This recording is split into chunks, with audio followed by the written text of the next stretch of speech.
La Biblia nos enseña cómo llevar a Jesús a otros. Con el estudio de este día quiero animarles a predicar la verdad de Jesús. Hoy hablaremos sobre el apóstol Andrés. El texto del que partiré es Juan 1, versículo 40 y 41, que dice: Uno de los dos que oyeron hablar a Juan y lo siguieron a Jesús fue Andrés, hermano de Simón Pedro. Primero encontró a su hermano Simón y le dijo: Hemos encontrado al Mesías, que se traduce como ungido. En este pasaje vemos que Andrés había escuchado de Jesús por medio de Juan el Bautista. Juan el Bautista aprovechaba cada oportunidad que se le ofrecía para guiar a las personas a Cristo. Es interesante también ver la ilusión y el ánimo con el que daba su testimonio de Jesús. Se percibía con toda claridad que admiraba al Señor Jesucristo. Y esto nos enseña que nosotros también deberíamos dar testimonio de Él como fruto de nuestra admiración por Él. El testimonio de Juan sirvió para que Andrés y su hermano Simón Pedro se sintieran atraídos por Jesús. Habían oído que Jesús era el Cordero de Dios que quita el pecado del mundo, y ellos decidieron que querían saber más de Él y también deseaban que sus pecados fueran perdonados. Cuando Juan el Bautista les mostró al Mesías, seguramente tanto Andrés como su hermano sintieron en su interior un fuerte impulso que les empujó casi físicamente a seguir a Jesús. La personalidad del Señor les cautivó desde el primer momento.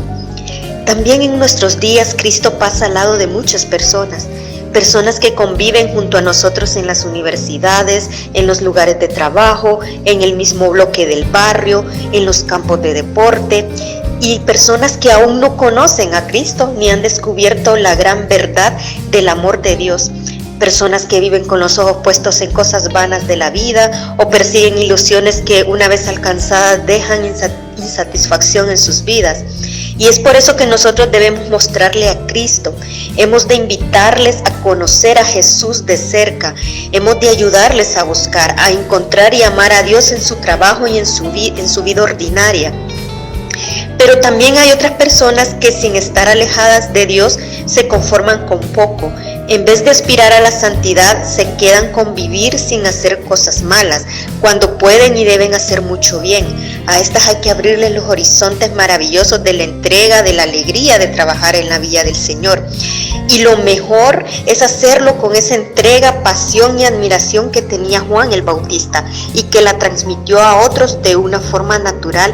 Y por eso cuando Andrés se encontró con Jesús se emocionó tanto de conocer en persona a aquel de quien había escuchado tanto. Y él corrió a decirle a sus hermanos que había encontrado al Mesías para juntos seguir a Jesús. Leyendo esta historia de los primeros discípulos, podemos sacar muchas enseñanzas sobre cómo llevar a otros a Jesús que podemos aprender.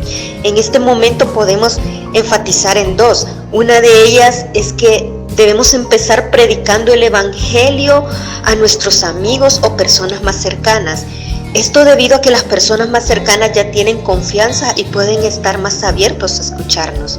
Y lo segundo es asegurarnos de que en realidad predicamos el Evangelio. Andrés no le dijo a su hermano que Jesús vino a solucionar sus problemas familiares o a hacerlo rico, por ejemplo.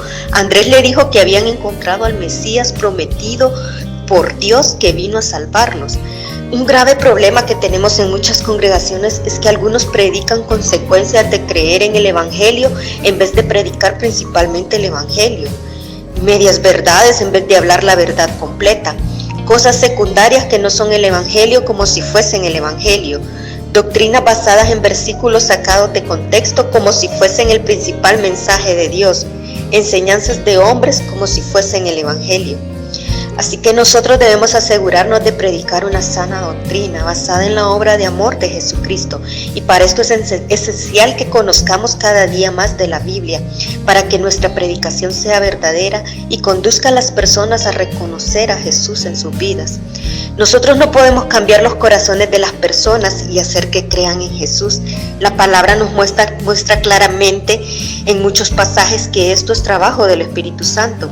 Pero lo que sí es trabajo nuestro es poder evangelizar como Dios quiere que lo hagamos. Es la gran comisión a la que hemos sido llamados y que debemos cumplir con ese ánimo y ese entusiasmo que provoca Jesús en nosotros y que podemos compartir con otras personas.